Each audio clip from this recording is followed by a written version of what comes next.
and I call the Prime Minister. Thank you, Mr. Speaker. Order.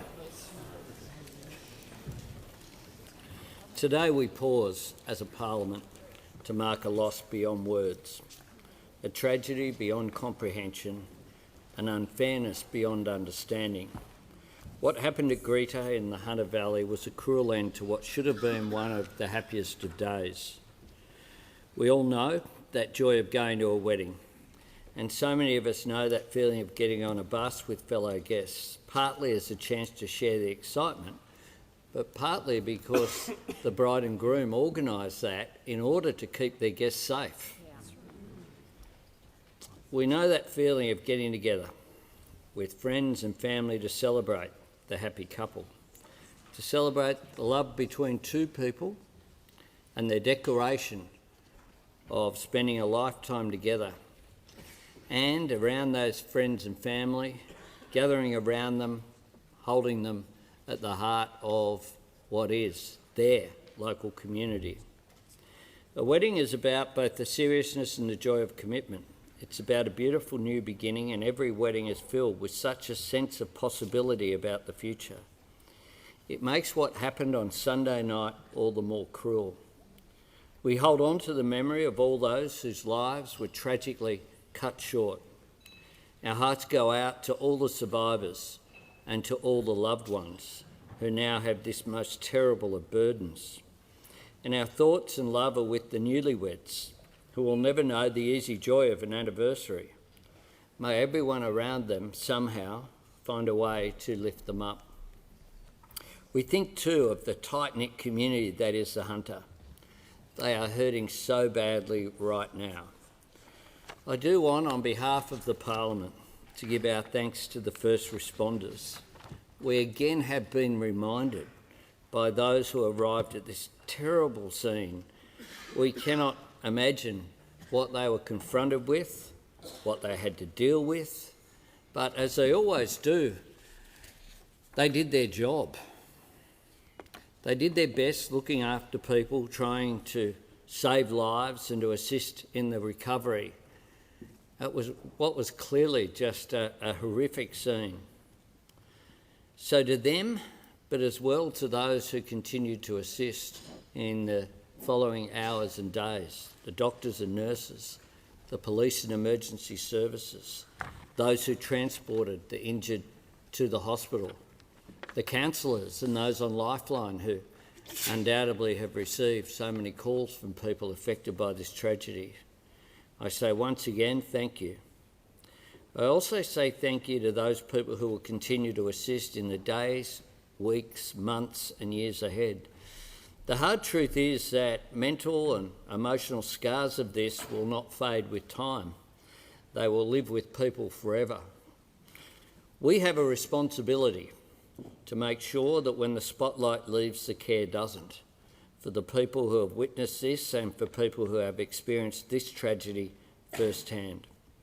To everyone who has been touched by this tragedy, I do want you to know that Australia wraps our arms around you.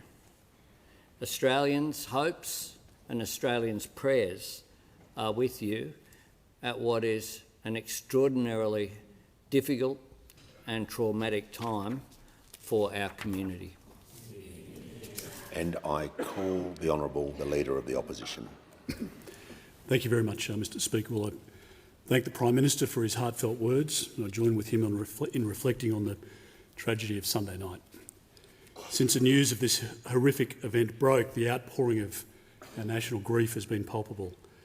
Our heartbreak for those who lost their lives, our heartache for the families and friends whose lives will be forever altered by this disaster, our heartfelt hopes for those injured to make a speedy recovery. The profound national sadness which surrounds this terrible event comes from a deep human empathy. A wedding day, as the Prime Minister rightly points out, is one of the most joyous occasions we know. And the happiness of this wedding day has been eclipsed by a dreadful, dreadful event. Life's terrible moments are all the more tragic when they sit adjacent to life's most beautiful moments. And we empathise with those affected all the more. For so many of us have been passengers on a bus journeying home from a wonderful wedding. We can picture how those aboard that fateful bus would have been fondly reminiscing about the evening's festivities, the stories, the speeches, the music, the dancing, the smiles of the bride and groom. What all those involved are going through, what they will have to endure, is simply awful. As news of this disaster spread around the nation, I'm sure that for so many Australians, their phone calls with family would have felt even more precious. Their embraces with loved ones would have been a little tighter.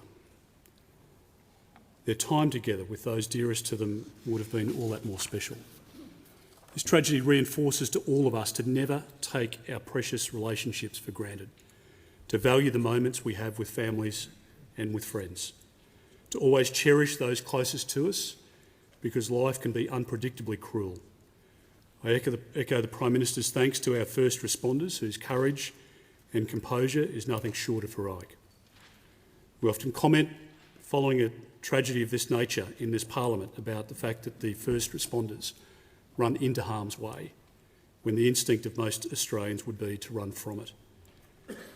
Australians have heard the audio of the ambulance officer calling for help in a calm and measured way, a reflection of his training and not really giving rise to the pressure that he was under and those around him were feeling. I want to thank all of those in our hospitals and healthcare system who will support those affected over the coming days, months and years. In moments such as these, our expression of thoughts, prayers and hopes to those affected can feel powerless. But on the contrary, there is power in those sentiments, because they show those affected directly and indirectly that we care for you. We are here for you. It's our promise to you that you will never have to travel the road of tragedy alone. We bind ourselves to you in this duty, driven by the empathy and love we have for you as fellow citizens. Wherever and wherever you need strength and support, you will find it unconditionally. Send our heartfelt sense of grief for all of those in the Hunter region at the moment, as the Prime Minister pointed out, who are doing it particularly tough. Those at the wedding venue, those who are involved in photographs, those who are involved in preparations for other weddings over the course of that weekend. Make sure that we promise as a country to provide support to those in their darkest hour. And I call the member for Hunter. Thank you, Mr Speaker. I thank the Prime Minister and the Leader of the Opposition for their kind words.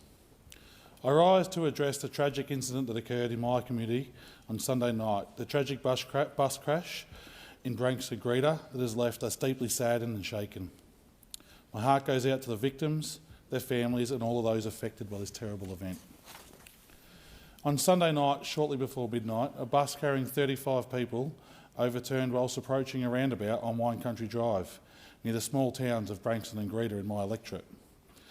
10 of the bus passengers have passed away and 14 passengers are still currently in hospital, with 2 in intensive care.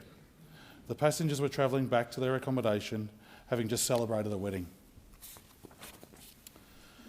Mr Speaker, loss of life is always painful, but the abruptness of this event makes this tragedy particularly shocking and difficult to process. First and foremost, I want to offer a huge thank you to the first responders who attended the crash site on Sunday night. They arrived at a confronting scene and worked hard into the night to save lives and minimise injuries. They are heroes. I'd like to thank the New South Wales Ambulance, the Branksome Fire and Rescue New South Wales team, the police officers from across the Hunter Valley Police District, as well as many other first responders who attended the scene on Sunday night. I'd also like to thank the staff at the hospitals across the Hunter and New South Wales who are caring for the hospitalised. You are not only in the minds of the people across the Hunter, but also people across the entire nation. Our community is in the early stages of grieving, and my heart goes out to everyone affected by this tragic event. Either directly or indirectly, we're all impacted by this tragedy. Being a wedding, victims of this bus crash are not just from the Hunter. Victims have come from all other parts of Australia as well. The grieving is not just happening in my electorate, but all over this country. The outpouring of support from across Australia is a tremendous resource for everyone affected. We know that we are not alone. I would like to thank all of my friends in this place from both sides of the chamber who reached out to me over the last few days. We know we're in the thoughts and prayers of so many people.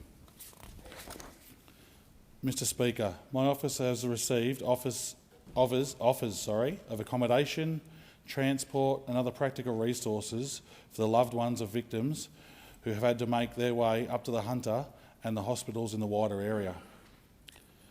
One of the many things that makes the Hunter special is that we're a tight-knit community, and events like this bring us even closer together. Here. Just breathe, Dan. We got you, mate. This event has brought out the best in our community. I'm so grateful to see that. It's a source of comfort for so many. But Speaker, it is a tough time for everyone. It's okay to not be okay, and support is available for you if you need it. Local emergency management committees for Singleton Council and Cessnock City Council have been set up, and these committees have support resources available, including drop-in clinics staffed with mental health workers. If you're having any trouble getting access to any of the support you need, another option is just to reach out to my office. Please do not hesitate to ask for the support if you need it. We will get through this together. As a community, we will undoubtedly mourn the lives that we have lost, but we must strive to heal and rebuild. As a community, we will come together, supporting one another during this difficult time. Whether it will be through organising counselling services, fundraising efforts, or simply just being there for each other, we can provide strength and solidarity in need to overcome this tragedy. Speaker, our hearts are heavy as we mourn the lives that lost. Let us remember the victims with love and respect and honour their memory by committing ourselves to creating a safer, more compassionate community. Together we can emerge from the dark of this moment, stronger and more united than ever before. My heart goes out to the families and loved ones of the victims in this terrible event. No words can adequately convey the pain and grief you are all experiencing right now. Please know that our community stands beside you in this time of immense sorrow, and we offer our support in any way we can. By looking out for each other, by coming together, we will be okay. Speaker, in memory of the victims, please take the time today to call loved ones that are far away, to hug someone that you love, and remember just how precious life is. Thank you, Mr Speaker. As a mark of respect for those who've lost their lives, I ask all present to rise in their places.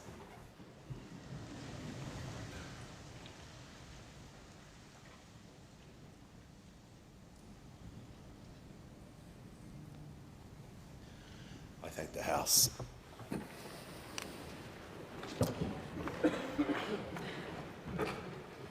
Questions without notice. I give the call to the honourable member for Moncrieff. Oh, just before I call the member for Moncrieff, I'll call the Prime Minister. Thanks, Mr Speaker. I inform the House that the Minister for Social Services will be absent from question time this week, and the Minister for Education will answer questions on her behalf. I inform the House that the Minister for Skills and Training will be absent from question time this week, and the Minister for Employment and Workplace Relations and Minister for the Arts will answer questions on his behalf. I inform the House that the Minister for Defence Industry and Minister for International Development and the Pacific will be absent from question time today, and the Minister for Defence Personnel and Minister for Veterans Affairs will answer questions on his behalf. Thanks, Questions without notice. I give the call to the honourable member for Moncrieff. Thank you, Speaker. My question is to the Prime Minister. Prime Minister, the cost of living crisis is the biggest issue facing Australians today. Doug lives on the Gold Coast and his electricity bill has increased by more than 53% from last year, by $308. Electricity prices are continuing to spiral out of control under Labor, with new increases of up to 25% for households from 1 July. Why are the Prime Minister's broken promises making it harder for middle Australians? Give the call to the Prime Minister. I thank the member for Moncrieff for her question, and I hope that the member for Moncrieff tells Doug why she voted against energy price relief. Energy price relief.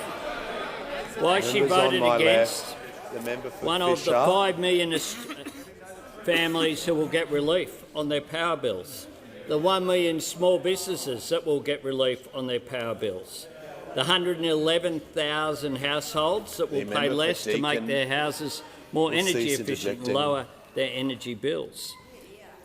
They're just some of the measures that we've put in place. More than 1.2 million families will pay less for childcare from July 1. 11 million Australians will pay less to see a doctor as a result of our tripling of the bulk billing incentive. In the first 4 months of this year, Australians paid $76 million less for their prescriptions because of our cheaper medicines plan. And because of our budget, another 6 million Australians will pay less for their medicines. A measure that those opposite are once again saying no to. 480,000 Australians will pay absolutely nothing for TAFE, dealing with the skills crisis. 3.7 million small businesses will be able to access an expanded instant asset. Prime Minister will pause a moment, and I'll hear from the member. Prime Minister will pause a moment. Order. The member for Casey will cease interjecting. On relevance, Mr Speaker, it was about election broken promises. $275 reduction in power bills was promised. Resume your seat. Order. I want to hear from the Leader of the House. To the point of order, the question went to cost of living, it went to energy prices and it went to millions of Australians. The Prime Minister's in order. Order. Order. Members on my right. Order. Members on my left. The member for Wannon. The question was about a number of issues. It also went to about the Prime Minister's commitments and promises, and a question around making it difficult for middle Australians. The Prime Minister is giving examples about why it is answering that part of the question. So whilst he's talking about cost of living issues, he's being relevant, and I bring him back to the question. Thanks very much, Mr Speaker. Well, nothing says middle Australia to me more than aged care workers. And 250,000 of them are going to get a pay increase as a direct result of this government's commitment. A commitment we took to the election, a commitment that arose from the Royal Commission into aged care, but just one of the many measures that those opposite didn't act on. We provided $11.3 billion in the budget to make sure that that was delivered. And last week, of course, again, we saw people on the minimum wage get a pay increase, something that we know those opposite are horrified by, and that during the election campaign they said the sky would fall in if people got a dollar an hour extra. Order. Well, we on this side of the House understand cost of living pressures which are there. We on this side of the House are taking practical measures which were there in our budget, and those on that side of the House stand in the way or try to do their best to block every single positive measure that is brought before this parliament. The call. Order. Give the call to the member for Pearce. Thank you, Mr Speaker. My question is to the Minister for Health. What were the findings of the Australian National Audit Office report into the administration of the Community Health and Hospitals Programme? How is the Albanese Labor government acting on the recommendations of the Audit Office? Thank you. Give the call to the Minister for Health and Aged Care. Well, thank you, Speaker, and I thank the member for Pearce for her question. She's right. Last week, the Australian National Audit Office report into the Morrison Government's Community Health and Hospitals Fund was tabled in this parliament, the latest in a long line of scandals around programs run by the former government that breached the most basic principles of public administration. This program, Mr Speaker, allocated $2 billion of taxpayer funds to more than 170 projects. Mostly, there was no process seeking expressions of interest or making a formal assessment of the suitability of those projects. Indeed, the Audit Office found, Mr Speaker, and I quote, the department was forced to monitor the media to know which projects had been selected. Of the 63 major projects funded, the Audit Office found that only 2 were rated as highly suitable. Only 2 out of 63. The Audit Office found that the administration of more than 100 grants under the program was, and I quote, Mr Speaker, not appropriate and involved deliberate breaches of the relevant legal instruments. One of those grants was to the now infamous Esther Foundation in Western Australia, a foundation that former Prime Minister Morrison gushed had completely captured his heart, but a foundation which has been the subject of complaints of abuse, psychological and emotional abuse, among other things, dating back to WA health authorities in 2018. This grant was ultimately approved, Mr Speaker, without a financial viability assessment, without audited financial statements or even legal authority in place to make the grant in the first place. And that wasn't only the only grant that this foundation received in the lead-up to the 2019 election, of course, Mr Speaker.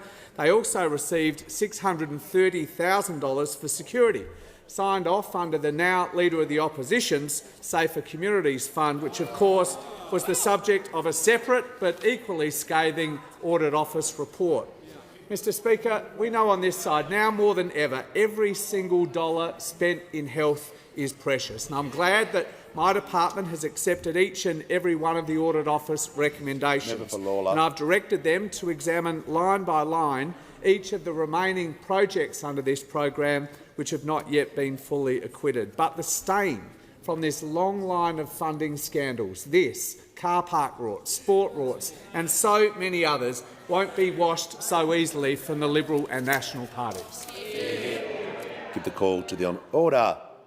Give the call to the Honourable the Leader of the Opposition. Thank you very much, Mr Speaker. My question is to the Prime Minister. When did the Prime Minister or the Prime Minister's office become aware of allegations concerning sexual assault as broadcast by the project in 2021? Give the call. Order. Give the call to the Prime Minister. Well, of course, the Leader of the Opposition asked the question about when did the Prime Minister's office know about this, and indeed that is the question. When did the Prime Minister's office know? When did the Prime Minister's office know? Because there was, of course, an inquiry into what the Prime Minister's office knew and when and who was told, and we still have never seen the Gaetjens inquiry.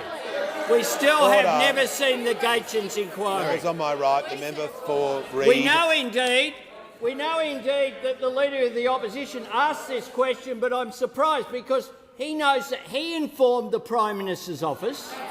He informed the Prime Minister's office days before. The member for New England. Days before there was any public announcement of Prime this. Minister will pause. Days before. Order. The House will come to order. If someone else interjects one more time, I write, they will be removed from the chamber immediately. I want to hear from the Leader of the Opposition. Mr Speaker, it's on relevance. This is a tricky answer. The Prime Minister was asked a question. I asked, Mr Speaker, in terms of... Order. With respect to your office, I framed it in that way, Mr Speaker. If he wants to play these silly juvenile games, the Australian... Resume your seat. The Minister for Infrastructure will cease and just... The Leader of the Opposition has raised his point of order. He will cease interjecting immediately. The member for Deakin is going close to being warned. I want to hear from the Leader of the House. Order. On the point of order, the question from the Leader of the Opposition was completely in order because it asked about the Prime Minister's office. If he wants to ask a different question to get a different answer, then page 555 of practice will tell him how to do that. But the Prime Minister is simply answering the question that is asked, and had the question been phrased... And what the Leader of the Opposition is embarrassed about is he couldn't work out how to get a question in order. Order. Order. Members on my right, the House will come to order so I can hear from the manager. On the point of order and responding to what the Leader of the House has said, the question from the Leader of the Opposition clearly referred to the Prime Minister. That's the Prime Minister of the day, the Prime Minister today. This man sitting here, he knows what he needs to answer, and all kinds of sneakiness and trickiness does not get around what he's supposed to be answering. Order. I just want to deal with this matter before I return to the Prime Minister.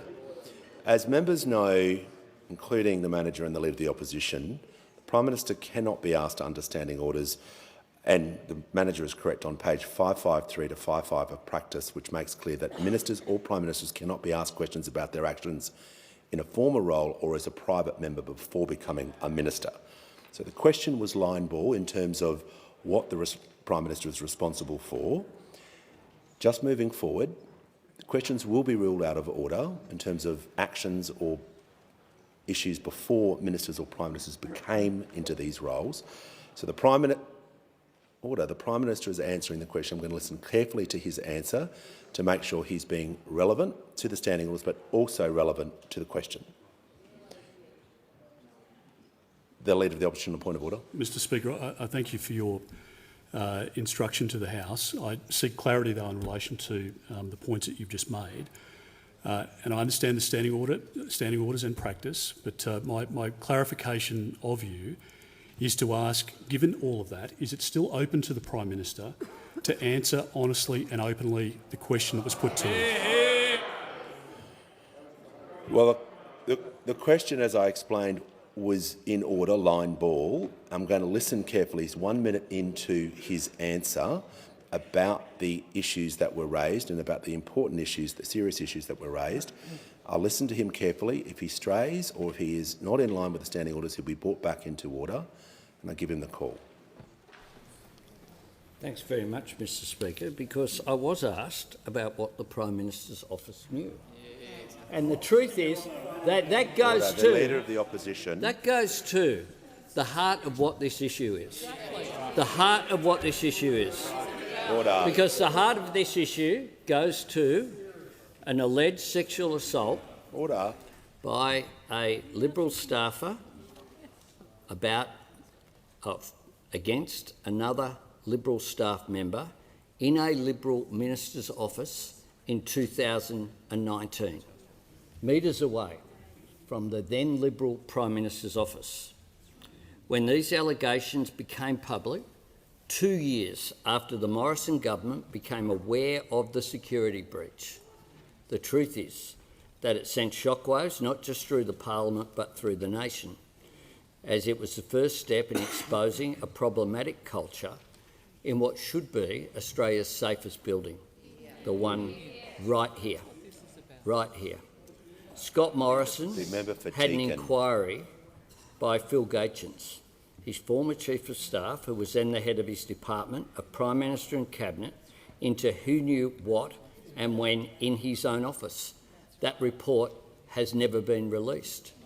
What we do know is that the Leader of the Opposition informed the Prime Minister's office prior to that information becoming public, but he didn't reveal that until 10 days after news.com.au published this information at 8 a.m. on the 15th of February, and the project aired an interview with Ms Brittany Higgins on the project that evening. For 10 days, the Leader of the Opposition said nothing about what he knew and about the fact that he informed the Prime Minister's office on that day. Order. The member for Petrie. I want to hear from the member for Bendigo. Thank you, Speaker. My question is to the Treasurer. What will the Housing Australia Future Fund help? How will the Housing Australia Future Fund help ease the housing shortage and strengthen the economy? What is the impact of delays? Give the call to the Treasurer. Thank you, Mr Speaker, and thank you to my friend, the member for Bendigo, for her question. Mr Speaker, this government understands that one of the biggest challenges in our economy, which we are addressing, is housing supply. And that's because a shortage of homes is pushing up rents in our economy in unacceptable ways and adding to our inflation challenge. And that's why building more homes is central to our first two budgets and central to our economic plan as well. And the Housing Australia Future Fund is an important part of our efforts, and we need to see it pass through the Senate as soon as we can. Now, the Housing Australia Future Fund is a $10 billion fund to build 30,000 social and affordable homes in the first 5 years. It's part of our broad and ambitious housing policy over the course of two budgets. In October, we had a National Housing Accord, as well as another $575 million under the NIFIC to unlock an additional 5,500 new dwellings. In the May budget, Mr Speaker, we had new tax breaks to increase the supply of rental homes built to rent. We had an increase to the NIFIC cap by $2 billion to support the construction of more homes. We had increased eligibility for the first home guarantee and the regional first home buyer guarantee as well. And we had extra funding for the states and territories via the National Housing and Homelessness Agreement, in addition to the biggest increase in Commonwealth rent assistance in around 3 decades, Mr Speaker. So the Housing Australia Future Fund is not the only part of our housing policy, but it's absolutely an important part of our housing policy. And so much of what we are doing addresses or responds to consideration of issues raised with us in good faith in the course of recent weeks and months, and I pay tribute to the Housing Minister for her work with crossbench colleagues. Now, Mr Speaker, we have low expectations of those opposite. They made a mess of housing and now they refuse to help clean it up. That's standard across the economy. But we need better here from the Greens. It's time to end the ambit claims and political games being played on housing in the Senate. I say to the Greens, don't put the politics of product differentiation ahead of a policy outcome which would make a difference to the lives of the most vulnerable people in our country. Don't do in the Senate what you do in your electorates, which is to give speeches about social housing but then oppose it when it really counts.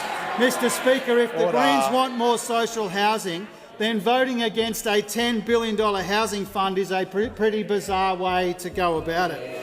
I say to the Greens, Mr Speaker, and I say to the Senate, to everyone in the Senate, if you want more social and affordable housing, it's time to actually vote for it.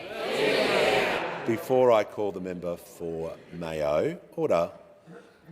As members would know, this week the meeting of the Australian Local Government Association will be gathering in Canberra, and I'm pleased to inform the House, and as I will be doing each day, that present in the gallery today are representatives from the Victorian and Queensland Shire Councils, and we warmly welcome you to Parliament. Give the call to the member for Mayo. Thank you, Mr Speaker. My question is to the Minister for Health and Aged Care. I support consumer access to cheaper medicines.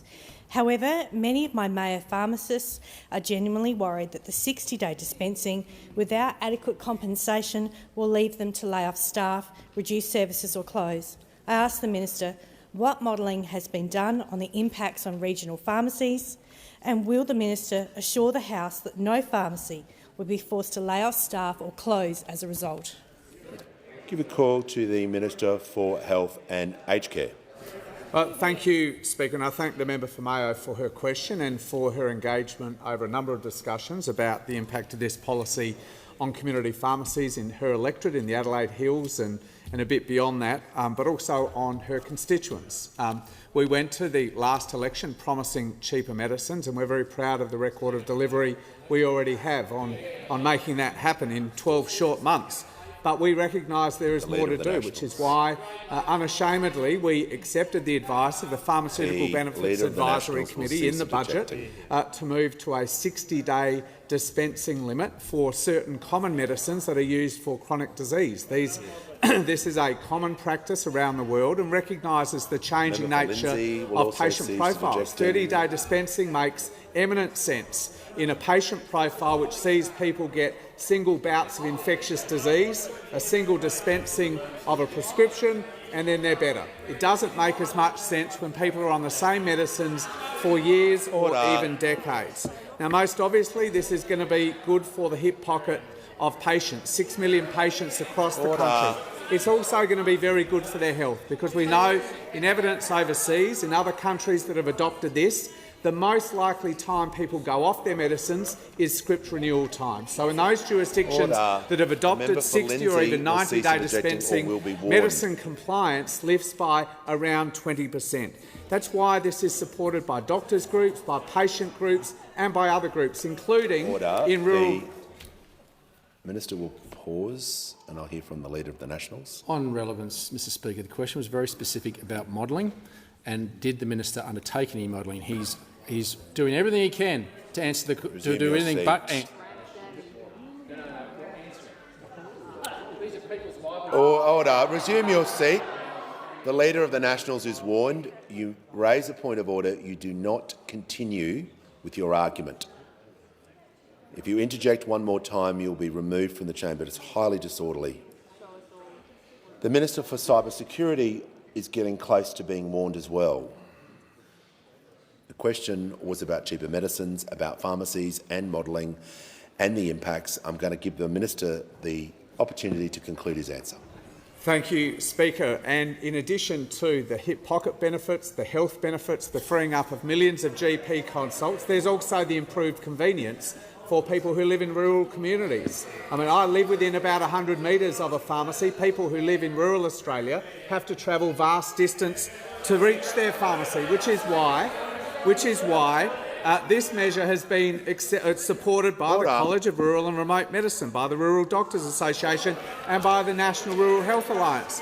Now to the last part of the member's question, of course we are committed to the viability of the community pharmacy sector, which is why we've committed to fully reinvesting all of the savings that we make here. And the most substantial focus of us in designing that reinvestment package is on the impact particularly of small rural pharmacies. And we've had a couple of good discussions, the member for Mayo and I. We are doubling the rural maintenance allowance, which is essentially a payment that rural pharmacies receive simply to stay open. That will have differential impacts depending on which part of rural Australia they live in. To the member for Maranoa, for example, there are areas where pharmacies will receive an increase from $40,000 in their allowance to $90,000, a 120% increase in the payments they receive simply to remain open. We're still consulting about the final design of the package, and I look forward to further discussion. Concluded. The Minister's time has concluded. The member for Gippsland on a point of order. Thank you, Mr Speaker. I'd like to move an extension of time to allow the Minister to actually talk about the modelling as well.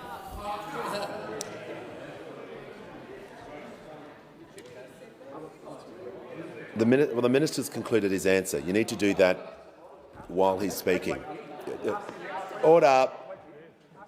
The House members on my right.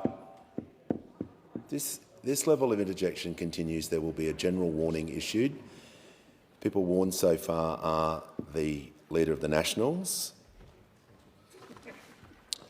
We're going to hear from the next question, and that's from the member for Hawke. Thank you, Mr Speaker. My question is to the Prime Minister. What are the Albanese Labor government's plans for economic growth and security, and to ensure Australia is well placed to seize the opportunities in front of us? The call to the Prime Minister.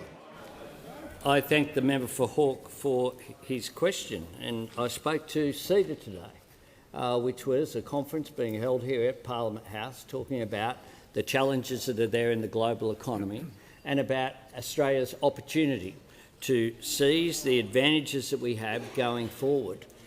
We know that international inflation is causing major pressure on households, including here in Australia, and indeed of all of the Anglo countries, indeed, interest rates are higher in the UK, the US, New Zealand and Canada, for example, than they are here in Australia. But we know that people are under real pressure.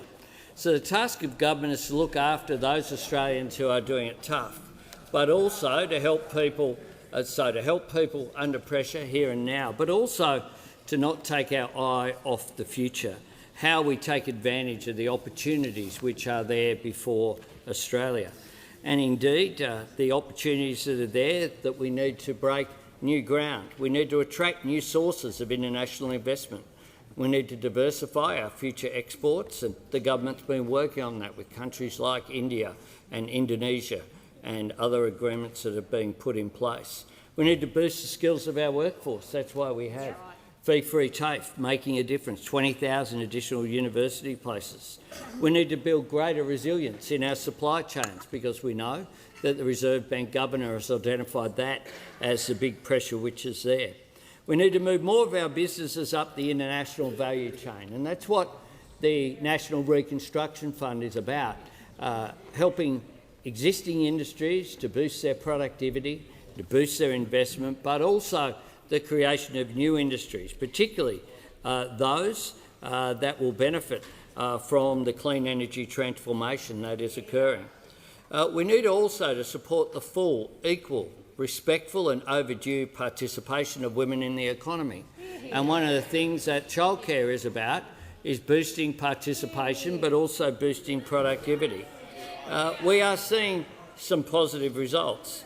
The most jobs created in the first year of any government in Australian history.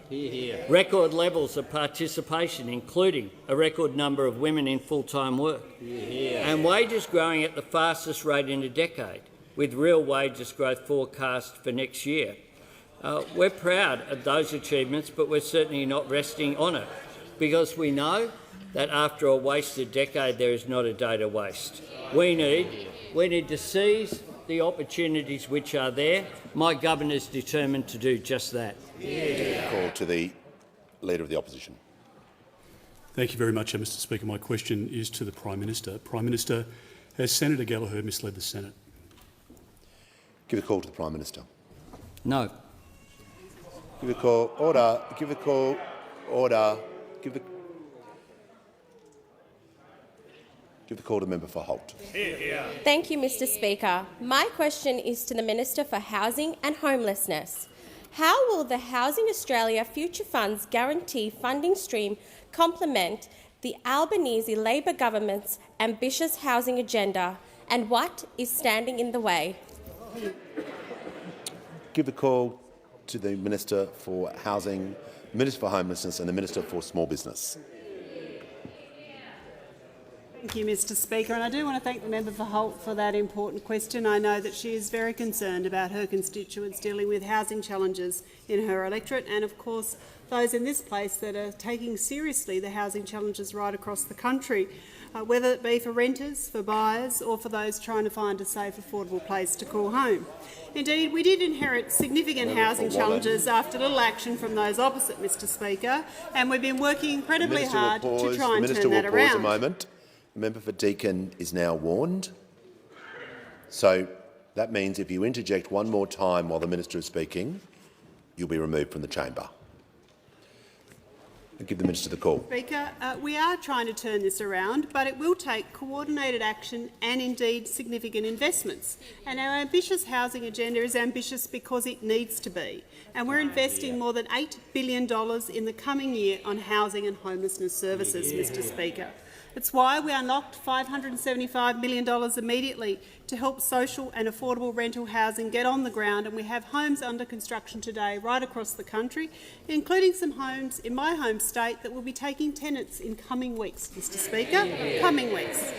And that's why we're working with state and territory governments to deliver tens of thousands new rental homes through the Housing Accord and, of course, the $1.7 billion through the National Housing and Homelessness Agreement for the coming year. Our budget, as you've heard from the Treasurer, did make changes to build to rent and, of course, the $2 billion in financing for more social and affordable rental homes and the largest boost to Commonwealth rental assistance in more than 30 years. We've also helped more than 50,000 Australians into home ownership over the past 12 months. We're working right across the housing spectrum, Mr Speaker. The member for Holt also asked whether the Housing Australia Future Fund could be relied upon to provide predictable and perpetual stream of funding that this country needs for housing, and indeed it can, Mr Speaker. All of the experts agree that one of the best ways to provide certainty for ongoing Commonwealth investment is for an establishment of a dedicated future fund, like the Medical Research Fund, like drought relief. Social housing is just the same, but it's not just the experts who support this, Mr Speaker. Of course, those opposite did exactly this when they were in office. Indeed, most of the future funds were under the Liberal government. But they're not the only ones, Mr Speaker, that support future funds. Back in 2012, the now leader of the Greens party moved in the House to establish a future fund.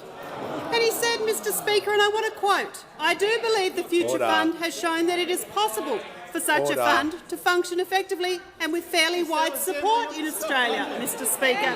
And I agree with him, Mr Speaker. I do agree. A future fund is a good idea to fund important social infrastructure like housing.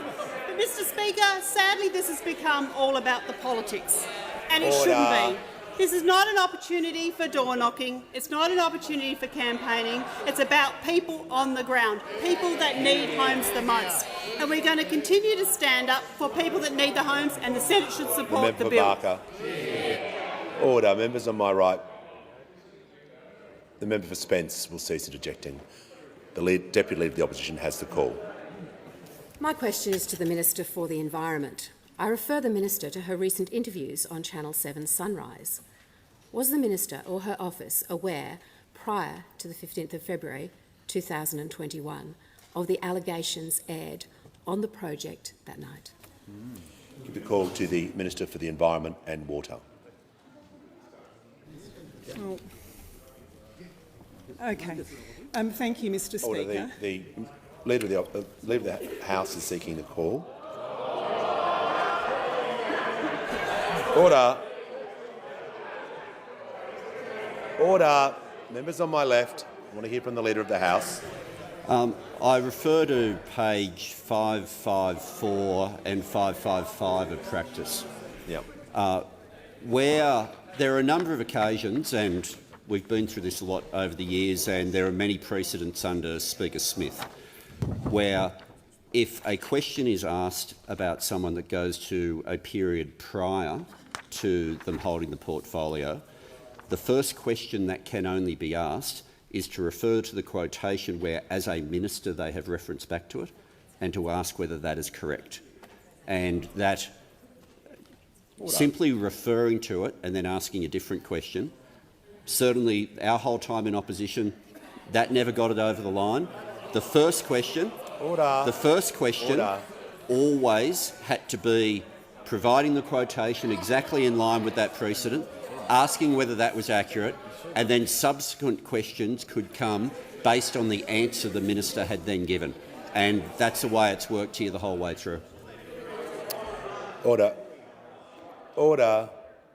I'll hear from the Manager of Opposition Business. Mr Speaker, practice is very clear at page 555, where ministers have made statements either inside or outside the House that may concern their actions before becoming a member and or a minister. Questions have been permitted on those statements. The question was very specifically in relation to quite extensive statements the minister who's received the question made about this matter on Sunrise on Monday and indeed prior to that. Order. The member for McEwen will not interject. I just want to be clear on this point of practice because, order, the questions of this nature are problematic because, as members know, standing orders are clear that ministers can only be asked about questions about which they are currently responsible for. Whilst the Deputy Leader did frame the question around media statements and comments that were made, I want to be clear, and the Minister has indicated she's happy to take the question, moving forward, that members can only ask questions about issues surrounding the statement around page 55 where ministers have made statements either inside or out the House about matters that may concern their actions before becoming a member and a minister. That questions have been permitted on these statements twice. I'm just going to allow the minister to be careful with her answer to make sure she's conforming with the standing orders, but also in making it relevant to the question regarding her statement, not anything before she was a minister, but regarding her statements as a minister. I'm going to give her the call. Thank you, Mr Speaker. I 100% stand by what I said on Monday, and I 100% stand by what I have done at every stage. At every stage. And I tell you what really shocks me about this and what really disappoints me is that once again we are missing the point here. Order. A young woman who worked in this place has made a serious allegation that she was sexually assaulted in her workplace. She's made Order. serious allegations that was not properly investigated or dealt with. The Minister will pause. The member for Newcastle, the Deputy Leader, on a point of order. Mr Speaker, the question was within the standing orders. The Minister indicated her willingness to answer the question. The point of order now is on relevance. The direct question was the Minister or her office aware prior to the 15th of February 2021 of the allegations aired on the project that night? So if she's answering the question, she needs to answer the question. Order. The Deputy Leader will resume her seat. I just wanted, for clarity for the Deputy Leader, if that was the question, it would have been ruled out of order. So, no, just moving forward, because you're asking a question about a decision or an action that took before she became a minister. Your question was framed around her media interview. That's why it was permitted under the standing orders. You can only ask ministers or the Prime Minister questions about what they've been responsible since they've become Prime Minister or a minister. So the Minister is being relevant. I'm going to listen carefully to what she says to make sure she is in with standing orders. So far she is. I'll give her the call. She has 1 minute remaining, 2 minutes remaining. Thank you, Mr Speaker. The Deputy Leader of the Opposition asked me if I stand by what I said on Monday, and I do. And I'll tell you why I do. Because it shocks me that in this place today we've got these sorts of questions when what the issue is here is a young woman who worked in this place has made a serious allegation. The Attorney General will cease objecting. That she complains and has further alleged that her complaint was not dealt with appropriately by her employer. You bet I asked questions. You bet I took it seriously. Order. Would I do the same again? I 100% would. There is a reason, Mr Deputy Speaker, that only 13% of sexual assaults are reported to police in this country. The Minister will pause. The member for North Sydney on a point of order. Thank you, Deputy Speaker. It's just on Standing Order number 91, which is about disorderly conduct. This is a conversation which is highly emotive, and there are questions to be answered here, but I do not think it's appropriate for any member of this House to be yelling across the chamber at another member to just simply shut up. I don't think that's appropriate. So if I could call the House back to order and ask that that be addressed. Order. Has the Minister concluded her answer? Just to well, the member for Lawler is on her feet. The member for Lawler will resume her seat for a moment. The House will come to order. I agree there is far too much noise, particularly regarding this subject. So I'm going to ask all members to just reflect on that point, and I will hear from the Deputy Leader on a point of order. Your ruling, Mr Speaker.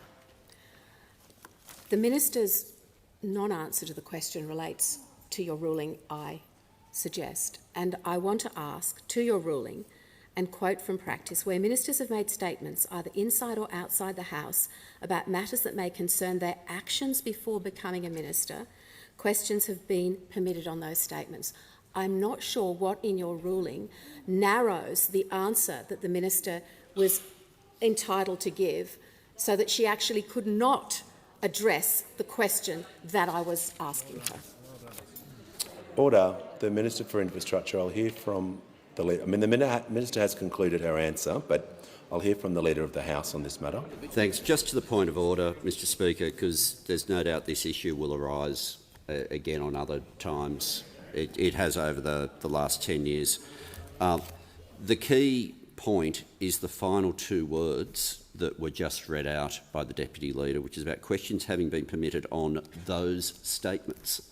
The question can only be asked about the statement that has been made while the person was a minister. So just so everyone is clear, if there are going to be further questions, order, the practice is just to the Deputy Leader of the Opposition, and I will happy to go through with this through her after question time if that assists as well. Questions can be asked of a minister. That point of practice is about statements that they've made as a minister regarding another issue. So whatever the minister may or may not have said on that interview, you can ask questions about.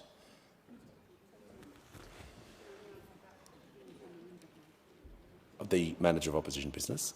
Well, Mr Speaker, just to be clear on this point, what the minister said in her interview on Monday went specifically to the question of who had known what prior to the episode being broadcast. So I'd suggest to you that the Deputy Leader is entirely within the standing orders in the question she's asked. Well, that's why it was allowed. That's correct. If it wasn't, it wouldn't have been allowed. We'll move forward and give the call to the member for Lawler. Thank you, Speaker. And my question is to the Minister for Government Services. In light of the serious findings of the Watt Review, what information can the Minister provide about procurement investigations and tainted contracts? Give the call to the Minister for the National Disability Insurance Scheme and the Minister for Government Services. Thank you. The findings of Dr Watt's review of procurement practices under the previous coalition government are extremely troubling. The review examined 95 contracts awarded to de facto Canberra lobbying firm Synergy 360 clients, and it identified irregularities in 19 of those 95 contracts. In other words, about 1 in 5 of the contracts were found to be questionable. As we know, a common ingredient in this was the former member for Fadden, Stuart Robert. Just last week, in a critical report from the Auditor-General, Stuart Robert's name again popped up, this time in relation to a procurement for the permissions capability system. For the benefit of the House, on the 17th of October 2020, Home Affairs commenced a new procurement process for the broader permissions capability system that was to extend beyond visas to citizenship, customs functions and personnel security clearances. The announcement was via a joint media release issued by the then Acting Minister for Immigration, Alan Tudge, and NDIS Government Services Minister, Stuart Robert. However, at this time, Stuart Robert appears to have had no official responsibility, portfolio or otherwise related to the project, but he's on the press release. Then, on 15th of April 2021, EXCO signed off on the then Prime Minister Scott Morrison's transfer of responsibility of the Digital Transformation Agency from Minister Linda Reynolds to, guess who? Minister Stuart Robert. Then, on the 13th of July 2001, Stuart Robert met with Accenture. They were subsequently awarded a contract that the ANOA states would have cost $111 million. The Auditor-General has found that Stuart Robert's meeting with Accenture was contrary to probity plan and protocols. Wow. I repeat that at page 44. The Minister held a meeting with personnel from the preferred tenderer before the commencement of contract negotiations. Contrary to probity plan and protocols, the meeting was not recorded on the probity registrar. The latest troubling revelation is relevant to Australians and an upcoming Public Audits Committee on June the 23rd for several unanswered questions. 1. Did Mr Robert have a series of undisclosed or poorly disclosed relationships with private interests seeking to make profit from taxpayer dollars? 2. Did Mr Robert's associates seek to monetise Mr Robert opening doors, providing privileged, commercially advantageous insights and access? 3. Did Mr Robert's associates have a scheme to digitise government services worth billions of dollars, starting with Home Affairs, then across the government, with Mr Robert as their special friend inside government? 4. Do Mr Robert's former colleagues, now silent in the House, endorse his actions and conduct? And 5. Why do 114,000 Gold Coast voters have to go to an unnecessary by-election on July the 15th merely because Mr Robert was feeling the heat in the kitchen at long last? Give the call to the Deputy Leader of the Opposition. My question is to the Minister for the Environment. In the last Parliament, the member asked 16 questions in question time relating to the serious allegations aired on the project.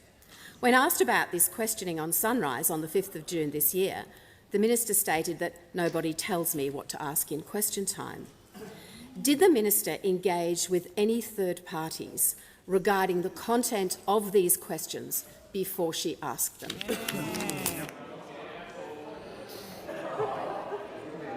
Order. Order. We'll hear from the Leader of the House. Just in terms of the earlier ruling and practice, Mr Speaker, the final tag of the question has to be about the statement, not about taking it somewhere else. You can't refer to the statement and say, having done that, now I'm going to ask about this. The question has to be about what was said in the statement, because the statement is what was said as a minister. I'll hear from order. I'll hear from the manager. Hear from the manager. Mr Speaker, the question very specifically went to what the minister said in her interview on 5 June this year, describing her practices in relation to question time.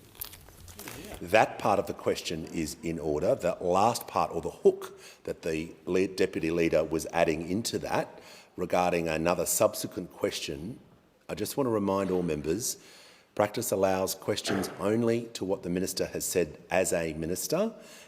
She is entitled to answer that question. I'll listen to her carefully to make sure she's relevant to that part of the question, the Deputy Leader. Speaker, I submit to your ruling that there is one question that I have asked that relates to one statement that the minister made in a media interview, and my question directly relates to that statement. And with respect to your comment that there's a hook of some alternative question, it is simply not present. It is a straightforward question about, I don't take instructions about questions I ask, whether she had any engagement with any third parties about the content of those questions. And I submit that they are not two questions, Prime Minister. Order. Just going to just call the minister to the dispatch box. She can answer the question, and I'm going to listen carefully to make sure she's being relevant to the question and to standing orders. Thank you, Mr Speaker. And I say again, nobody tells me what to ask in question time. But is it any surprise that the Shadow Minister for Women, when she hears in the media that there has been a sexual assault in Parliament House, a very serious allegation, and then also hears in the media that that has been inappropriately dealt with by the employers in this place, that she would ask questions? Is there any wonder? And in fact, Mr Speaker, I would say I would not have been doing my job at all if I had not asked questions about this. Order. And Mr Speaker, can I take us back to the issue at hand here once again? Is it any wonder, Mr Speaker, that only 13% of sexual assaults in this country are reported to police when we see what has been happening in the media this week, with SMS messages leaked to the media, Order. with private conversations taped and leaked to the media? I'll just deal. The minister will put order. I'll hear from the member for Goldstein, who was on her feet first. The member for Goldstein, a point of order. Mr Speaker, section 91, disorderly conduct. I would remind the chamber how triggering this conversation is for the woman involved, the staff in this building and the women around Australia who are victims of sexual assault, and also remind the chamber that we have young people in the gallery listening to this behaviour.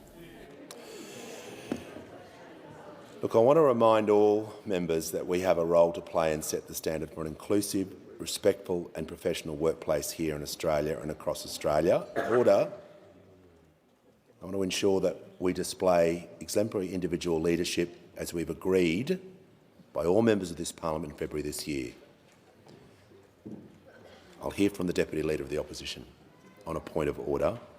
It's on relevance, Mr Speaker, and the points that the member for Goldstein raised around the content of the conversation would be respected better by the minister if she simply answered the question. Resume your seat.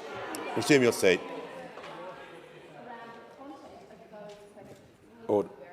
Order. The minister is being relevant because the question was about her statement, which she is answering about these issues. She has the call. She's halfway through her answer. She's going to be heard in silence. She has the call. Mr Speaker, I want to thank the member for Goldstein for bringing us back to what matters here. This conversation is an incredibly difficult conversation for many thousands of people who are watching this right now.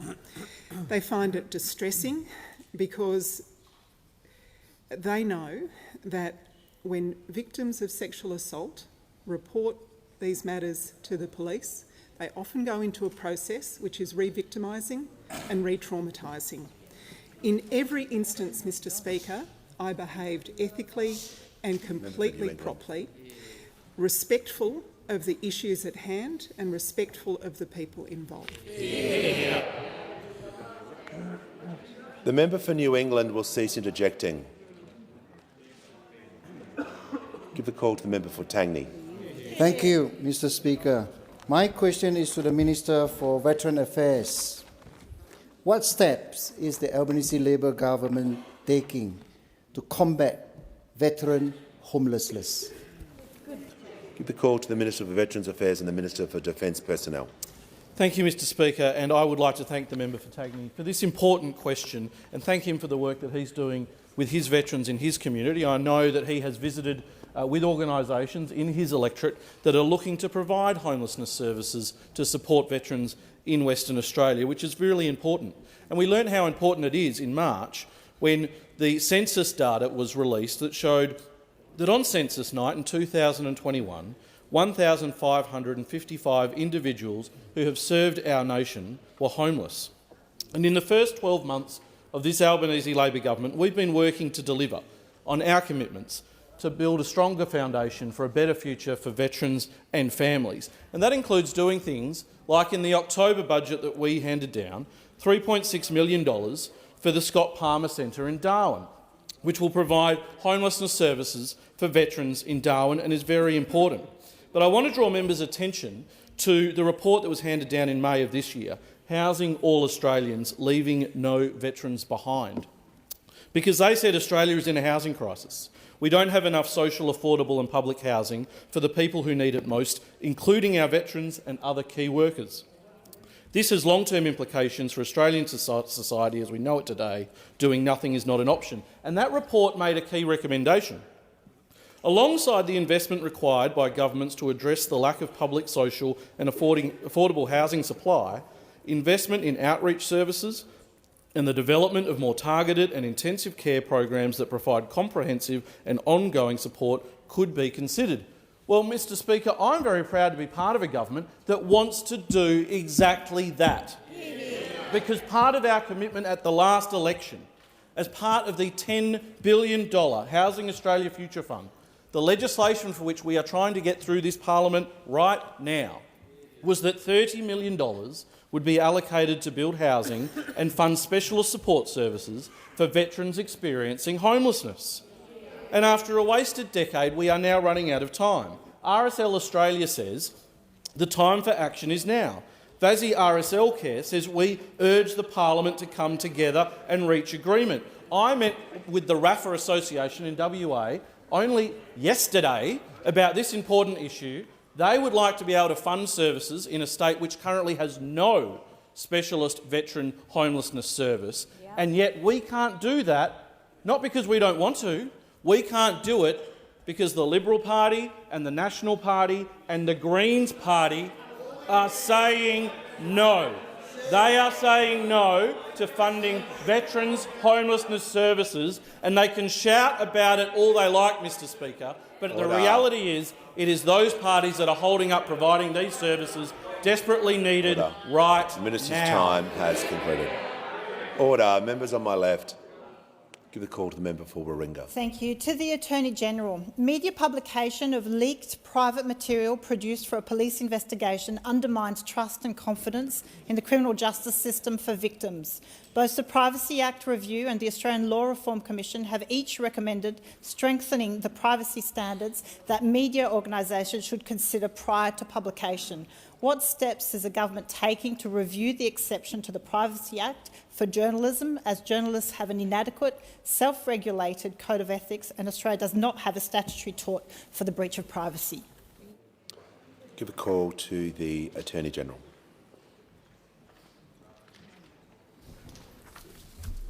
Thank you, Mr Speaker, and I do thank the member for Warringah for raising some very important questions, particularly her question concerning the Privacy Act review. The review made a range of recommendations for law reform, as did the Australian Law Reform Commission. Both of those have been subject to a further consultation process, and the government is now considering all of that.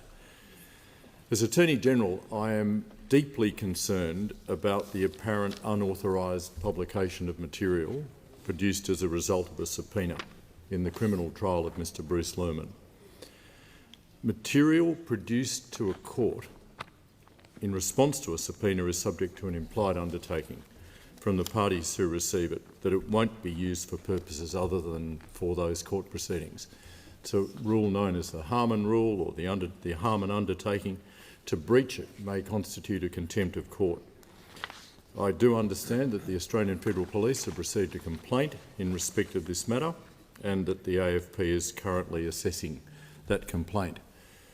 In terms of my own portfolio, I'd say this: it's vital that victims of alleged sexual assault have confidence that if they come forward and report what happened to them, they will be treated fairly by our justice system. And I would add, all who come forward are entitled to be treated with complete respect by everyone. We know that rates of reporting sexual assault are low, and conviction rates are even lower. Many victims are deterred from ever talking about what happened to them, which means perpetrators are more likely to escape responsibility. It's an issue that the Albanese government takes extremely seriously. In the most recent budget, we announced $6.5 million for measures in my portfolio to strengthen responses to sexual violence. It'll include an Australian Law Reform Commission inquiry into justice responses to sexual violence, with a focus on law reform proposals to strengthen sexual assault laws and improve experiences of victims and survivors in the justice system. It'll include a ministerial-level national roundtable on addressing sexual assault, which will bring together victims, survivors and relevant services and advocates and state and territory ministers. It's in addition to other work which is underway in the Standing Council of Attorneys General with the National Plan to End Violence Against Women and Children. We all have a responsibility, those of us in this parliament and in the media, to discuss this issue in a careful and responsible way which properly respects the interests of victims. Call to the member for Wills. Thank you, Mr Speaker. My question is to the Deputy Prime Minister. How is the Albanese Labor government ensuring defence spending will be invested in the critical capabilities the ADF needs? And how does this compare to what was inherited? Give the call. Order. Give the call to the Minister for Defence and the Deputy Prime Minister. Well, thank you, Mr Speaker, and can I thank the member for his question and acknowledge his contribution to Australia's national security. During the course of the last 12 months, the Albanese government has been making generational decisions in defence, establishing the pathway by which Australia will acquire a nuclear-powered submarine capability and retasking the Australian Defence Force for the first time in 35 years. And underpinning this have been difficult but real funding decisions, which have seen $7.8 billion of spending be reprioritised over the course of the next 4 years, and a growth in the defence budget of 0.2% of GDP above what we inherited from those opposite over the course of the next decade. Now, these decisions have been hard, they have been painful, they have apparently been opposed by those opposite, but the outcome has been that spending is now focused on where defence needs it the most. And this is a process which is wholly unfamiliar to those opposite, because when those opposite were in government and faced with a problem in defence, their solution was to make an announcement without any money behind it. $42 billion of unfunded defence announcements, which put an intense pressure on the Department of Defence, who were effectively asked to engage in planning around eventualities for which there were no dollars. But over the course of the last 2 months, with the Defence Strategic Review and affirmed just 2 weeks ago at Senate estimates, we've also learnt that the former government regarded the defence budget as their piggy bank, a piggy bank that they were very happy to raid, with the effective outcome of a significant cut in defence spending, cuts that were very deep indeed. In their last 5 years in government, we saw $20 billion of effective cuts from the defence budget, the bulk of which occurred through a strategic reserve adjustment worth billions of dollars. So, on the one hand, they were making announcements without any funding behind them, while on the other, they were ripping tens of billions of dollars out of the defence budget, and none of that adds up. Well, Mr Speaker, thankfully, all of that is in the past. None of this can be undone overnight, but during the course of the last year, we have started to get the defence budget back into order. We have sharpened defence spending. We have reprioritised it so that we will see a much greater quality of outcome in the defence spend, and we will grow the defence budget over the course of the next decade. And this is hard, but the moment requires nothing less, because the Albanese government is committed to... Order. Hear from the member for Mallee. Thank you, Speaker. My question is to the Minister for Climate Change and Energy. In the gallery today are Glendon Watts and Bill Baldwin and many other farmers from Mallee who will be impacted by the government's fast-tracking 28,000 kilometres of poles and wires across regional Australia. How many more farmers like Glendon and Bill will be impacted from Labor's arrogant policy to steamroll local communities in pushing forward 28,000 kilometres of transmission lines? The call to the Minister for Climate Change and Energy. Order. The Minister for Climate Change has the call. Thank you very much, Mr Speaker. I thank the honourable member for her question, but say to her and the House it would have been better if that question was more anchored in the facts. And the facts are the matter. The fact that... Order. Members on my left. The member for Gippsland. The Minister will continue with his answer and be heard in silence, otherwise people will leave the chamber. Thank you, Mr Speaker. The honourable member made a number of assertions in her question, and it is appropriate to point out that those assertions are incorrect. Now, in relation to VNI West, I'll say this. The number of farms affected will depend in no small part on the final route selected. AEMO made an announcement 2 weeks ago, that they had changed the proposed route based on community feedback. Mr Speaker, that is no bad thing. That is no bad thing. Order. The new option 5A pivots away from its original path, heading north-west instead of through Charlton and the Board Irrigation District to skirt around Kerrang and hit the Murray River downstream of Barmah. Now, this is a result of community consultation. Community consultation is something we take very seriously in the government, Mr Speaker. In fact, the last sitting week, I met with the Murray River group of councils who came to talk to me about the route, and I accepted the meeting request, of course, Mr Speaker. They asked to speak to me about it. They said to me that they appreciated the consultation that AEMO and the federal government had engaged on. They appreciated the engagement with the government. They made that point to me, Mr Speaker. They requested a meeting and they got one. The Minister will pause. Order. The member for Mallee is entitled to be heard in silence with a point of order. Point of order, relevance. I asked how many other farmers will be impacted like Glendon and Bill with their farms? And the Minister is being relevant by explaining the process. So I'm listening carefully to his answer. He has only been going for about half his answer, and I'm listening carefully to make sure he's relevant. He is being relevant to the question, and he has the call. Thank you, Mr Speaker. As I was saying, I met with those mayors in the impacted area. They made clear to me their support for the project. In fact, they announced, in response to the government's announcement of rewiring the nation, they said with local supply chain investment estimated to be in excess of $1 billion and more than 3,000 jobs in the construction phase, this investment will deliver stimulus effects, long-term economic social benefits. Why don't you care what the mayors say? They gave me, I'm wearing this lapel badge, Mr Speaker, which they gave me, and they thank me for the engagement of the federal government. Now, Order. I'll tell you what. The Minister will pause. Members on my right, the member for Fairfax is warned. The Leader of the Nationals is on a warning. The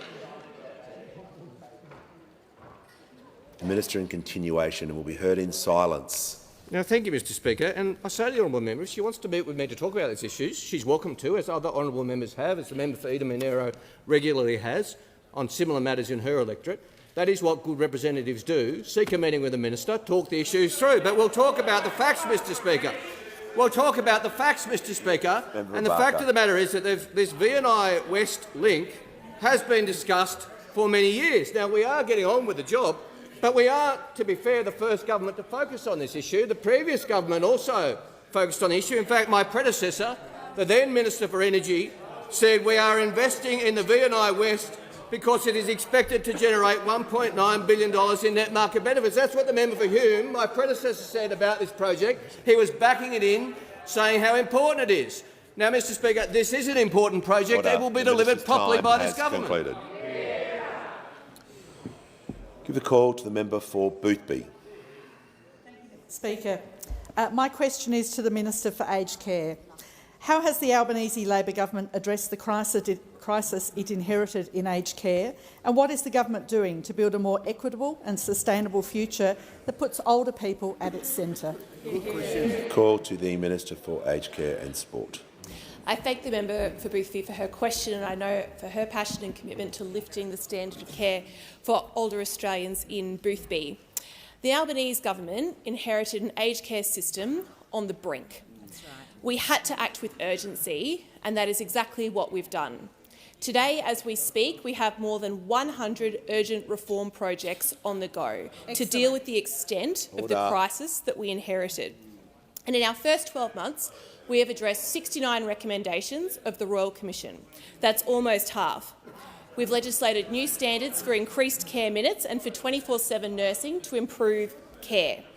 We've introduced a star rating system to provide more transparency and to help older people make more informed decisions about their care. We've capped fees in home care to stop the rorting. We've committed $11.3 billion to lift the wages of our dedicated workers to help build and retain the workforce needed to care for our ageing population. And we've committed to building an aged care system where older people are at the epicentre. It's why we are drafting a new Aged Care Act that focuses on the rights of older people. This new Act will address another 24 recommendations of the Royal Commission. It's why we'll deliver a new support at home system that helps people age at home for longer, and that will address another 21 recommendations of the Royal Commission.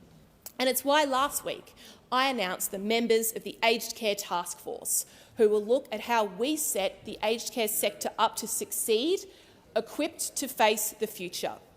15 Australians with experience and expertise in economics, in finance, in public policy, in ageing and in aged care. The task force features First Nations people, consumers, providers and workforce advocates. The task force seeks to answer the unanswered questions from the Royal Commission: how to create an equitable and sustainable sector. The task force will help the Albanese Labor government's seismic shift in aged care, from provider-focused to person-focused, and from funding-focused to care-focused. And we are already seeing renewed optimism. Pat is a retired aged care worker, and following the Press Club address last week, she contacted me to say that after working in aged care for 45 years, this is the most hopeful she has ever felt about aged care. Wow, and this government recognises both Pat and Pat's service and the scale of the challenges that we inherited. And there is no doubt in my mind that every day we draw heat, or I draw heat, from those opposite just for striving for a higher standard of care for older Australians is a day in office better spent than one tinkering around the margins, merely striving to avoid scrutiny in the first place. Because, Mr Speaker, that is exactly how those opposites spent their time in office, thinking about aged care. The Royal Commission recognised that, and we won't repeat their shameful legacy. The Minister's time has concluded. Give the call to the member for Kennedy. Health Minister, your pharmaceutical initiative, your VER, halves prescription costs. It also halves pharmacists' incomes. Destroying owner-operator pharmacies creates a chemist warehouse, Terry White duopoly, already 40% of market share. Careful, Minister. Isn't this really about greedy doctors wanting medical centres and Terry White, Chemist Warehouse CEOs, on a paltry $1.7 million a year, wanting Woolworths $8 million or Qantas $25 million a year? Government created duopolies to give us cheaper prices. Minister, pharmaceuticals won't help us when we die laughing.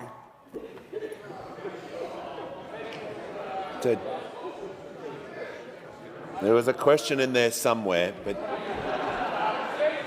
order. The Minister for Health and Aged Care has the call. Thank you, Speaker, and I thank the member for his question. I don't agree with a number of the assertions in it. This measure will go nowhere near to halving pharmacy income.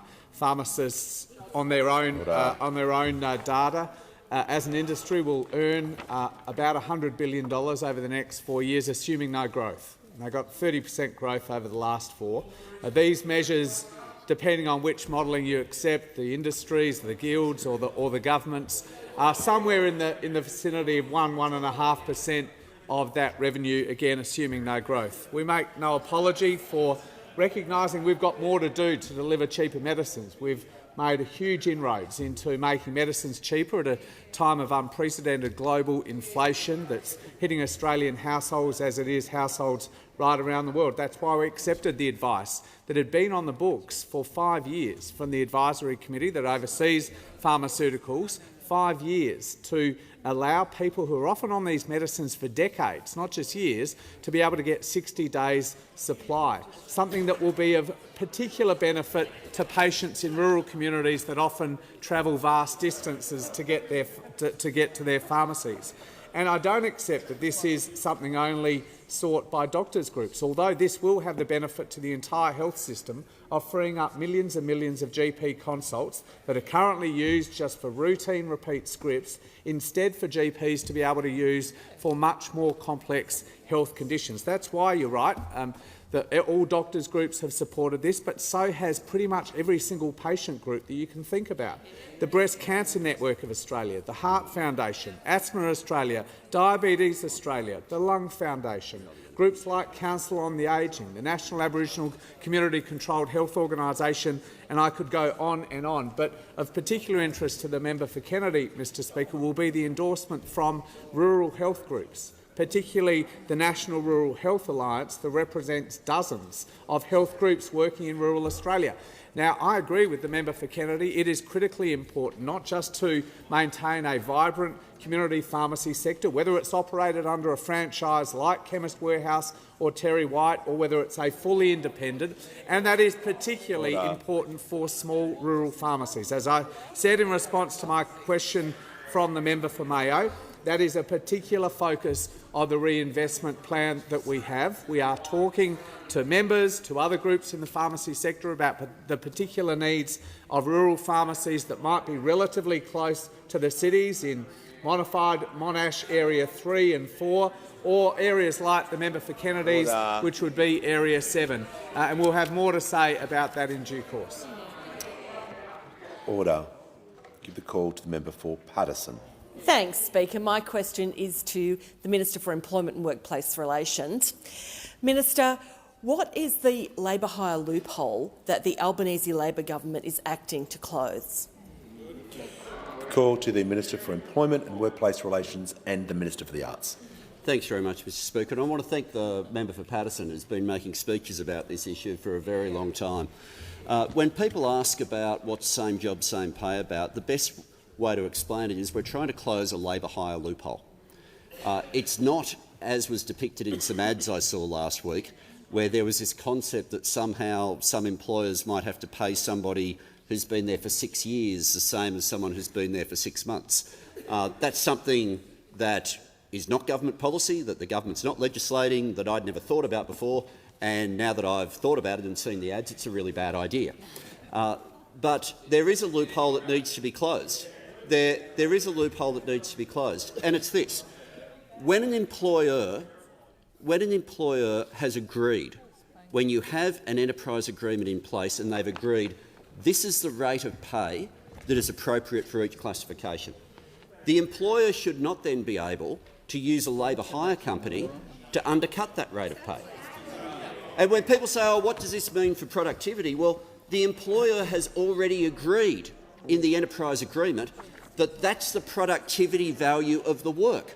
And having agreed to that, then wanting to go off and use a labour hire company to undercut what they had already agreed was the value of that work.